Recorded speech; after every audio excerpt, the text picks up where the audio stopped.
ಆಯ್ತಾ. ಫಸ್ಟ್ ನೀವು ಗ್ಯಾಸ್ ತೊಗೊಂಡ್ರಿ ನಿಮ್ಮ ಮನೆಗೆ, ತುಂಬಿರೋ ಸಿಲಿಂಡರ್ ತಂದಾಗ ಫಸ್ಟ್ ನೀವೇನು ಮಾಡಬೇಕು, ಇದ್ರೊಳಗಡೆ ಒಂದು ವಾಷರ್ ಇರ್ತದೆ. ನೋಡಿ ಕಾಣ್ತಾ ಇದೆಯಾ ವಾಷರ್ ಇದೆ. ಕೆಲವು ಟೈಮಲ್ಲಿ ವಾಷರ್ ಇರಲ್ಲ. ಅಂಥ ಟೈಮಲ್ಲಿ ನೀವೇನು ಮಾಡಬೇಕು ಅಂದರೆ ನಿಮ್ಮ ಹತ್ರ ಸ್ಪೇರ್ ಆಗಿ ಏನಾದ್ರು ಖಾಲಿ ಸಿಲಿಂಡರ್ ಇದ್ದರೆ, ಇಲ್ಲಾಂದರೆ ಅವು ಗಾಡಿ ಹತ್ರ ಒಂದ್ಸರಿ ವಾಷರ್ಗಳು ಒಂದೆರಡು ಎಕ್ಸ್ಟ್ರಾ ಇಟ್ಕೊಂಡಿರಿ. ಅವಾಗ ಏನು ಮಾಡ್ಬೋದು, ಚೇಂಜ್ ಮಾಡ್ಕೋಬೋದು. ಇನ್ಕೆ ಕೆಲವು ಟೈಮಲ್ಲಿ ವಾಷರ್ ಇದ್ರೂ ಲೀಕೇಜ್ ಆಗುತ್ತೆ, ಅದ್ರೊಳಗಡೆ ವಾಷರ್ ಇದ್ರೂ ಲೀಕೇಜ್ ಆಗುತ್ತೆ. ಅವಾಗ ನೀನು ಏನು ಮಾಡಬೇಕು ಅಂದರೆ ಮತ್ತೆ ಅದಕ್ಕೆ ವಾಷರ್ ಚೇಂಜ್ ಮಾಡ್ಕೊಳ್ಬೇಕು, ಬೇರೆ ಆಪ್ಷನ್ ಇಲ್ಲ. ವಾಷರ್ನ ಚೇಂಜ್ ಮಾಡಿ ಲೀಕ್ ಆದರೆ ವಾಷರ್ ಚೇಂಜ್ ಮಾಡ್ಕೊಳ್ಳಿ, ಸರಿನಾ.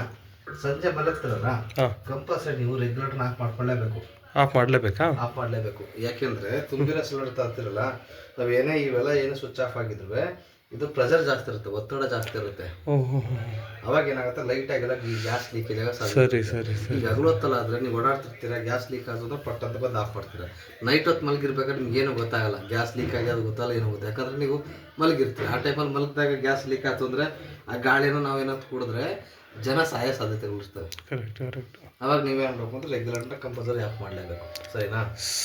ಸರಿ, ಅದನ್ನ ಹೇಳ್ಬಿಡ್ತೀರಾ. ಅದನ್ನ ಪೈಪ್ ಇದೆಯಲ್ಲ, ಯಾವುದು ಗ್ಯಾಸ್ ಪೈಪ್ ಇದೆಯಲ್ಲ, ಇದು ಕಂಪಲ್ಸರಿ 4 ವರ್ಷಕ್ಕೊಮ್ಮೆ ಗ್ಯಾಸ್ ಪೈಪ್ನ ಚೇಂಜ್ ಮಾಡ್ಕೊಳ್ಳಿ. 4 ವರ್ಷಕ್ಕೊಂದ್ಸಾರಿ ಚೇಂಜ್ ಮಾಡಿಬಿಡ್ಬೇಕು. ಅದು 5 ವರ್ಷ ಹೇಳಿರ್ತಾರೆ, ಬಟ್ ನೀವು 5 ವರ್ಷವರೆಗೆ ಕಾಯಕ್ಕೆ ಹೋಗ್ಬೇಡ್ರಿ.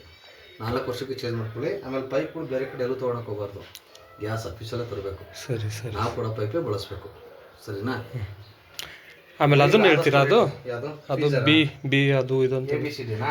ಈಗ ನೋಡಿ, ಒಂದು ಯಾವುದೋ ಒಂದು ಸಿಲಿಂಡರ್ಲಿ ಈ ಸಿಲಿಂಡರ್ ಎಕ್ಸ್ಪೈರಿ ಅಂತ ಹೆಂಗ್ ಗೊತ್ತಾಗುತ್ತದೆ ನೋಡಿ, ಇಲ್ಲಿ ಬಿ ಅಂತ ಬರೋದು 35 ಬರ್ತಾರೆ. 2035ವರೆಗೂ ಈ ಸಿಲಿಂಡರ್ ವ್ಯಾಲಿಡಿಟಿ ಇದೆ. ಇದೇನಾರ ಬಿ ಬಂದ್ಬಿಟ್ಟು 2024 ಅಂತ ಬರ್ದಿದ್ರೆ ಇದು ಎಕ್ಸ್ಪೈರಿ ಆಗಿದೆ ಅಂತ ಅರ್ಥ. ಈಗ ನೋಡಿ, ಇವಾಗ ಬಿ ಅಂತ ಬರ್ತಾರೆ 2035ವರೆಗೂ. ಇಲ್ಲಿ ಇದು ಬಿ ಏನು ತೋರಿಸುತ್ತೆ ಅಂದರೆ, ಈಗ ABCD ಹೇಳ್ತೀನಿ ನೋಡಿ ನಿಮಗೆ. ಎ ಅಂದರೆ ಜನವರಿ, ಫೆಬ್ರವರಿ, ಮಾರ್ಚ್. ಬಿ ಅಂದರೆ ಏಪ್ರಿಲ್, ಮೇ, ಜೂನು. ಸಿ ಅಂದರೆ ಜುಲೈ, ಆಗಸ್ಟ್, ಸೆಪ್ಟೆಂಬರು. ಡಿ ಅಂದರೆ ಅಕ್ಟೋಬರ್, ನವಂಬರ್, ಡಿಸೆಂಬರ್. ಆ ಥರ ನಿಮಗೆ ಒಂದು ಸೀರಿಯಲ್ ನಂಬರ್ ಕೊಟ್ಟಿರ್ತಾರಲ್ಲ, ಅದು ತಿಂಗಳು. ABCD ಅಂದರೆ 3 ತಿಂಗಳಿಗೊಂದು ಎ ಕೊಟ್ಟಿರ್ತಾನೆ. ಇದು ಮೇಲ್ಗಡೆ ಏನು 35 ಅಂತ ಬರ್ದಿರ್ತಾರಲ್ಲ, ಇದು ಇಯರ್, ವರ್ಷ, ಯಾವ ವರ್ಷಕ್ಕೆ ಇದು ಎಕ್ಸ್ಪೈರಿ ಡೇಟ್ ಆಗುತ್ತೆ ಅಂತ ಅರ್ಥ. ಇದು ನೋಡಿ ಬಿ ಇದೆಯಲ್ಲ, ಇದಂದರೆ ಇದು ನಿಮಗೆ 2035 ಗಂಟೆ ಟೈಮ್ ಇದ್ದಿದ್ದು, ಎಕ್ಸ್ಪೈರಿ ಇಲ್ಲ. ಇದು ನೀವು ಆರಾಮಾಗಿ ನೀವು ಬಳಸ್ಬೋದು, ಏನು ಸಮಸ್ಯೆ ಇಲ್ಲ. ಸಿಲಿಂಡರ್ ತಂದ ಫಸ್ಟ್ ಇದನ್ನ ಮೆನ್ಷನ್ ನೋಡ್ಬೇಕು, ಚೆಕ್ ಮಾಡಬೇಕು.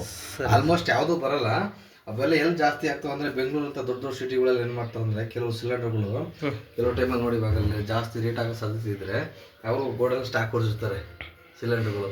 ಆಮೇಲೆ ಕೆಲವು ಲೋಕಲ್ ಸಿಲಿಂಡರ್ಗಳು ಇರ್ತವೆ, ಆ ಸಿಲಿಂಡರ್ಗಳು ಬ್ಲಾಸ್ಟ್ ಆಗೋದು. ಇವೆಲ್ಲ ಸಾಮಾನ್ಯ ರೇರ್ಗಳು.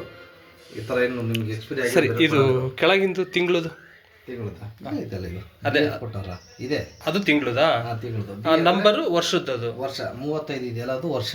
ಬಿ ಅಂದ್ರೆ ತಿಂಗಳು. ಇದು 15 ಇದು 6.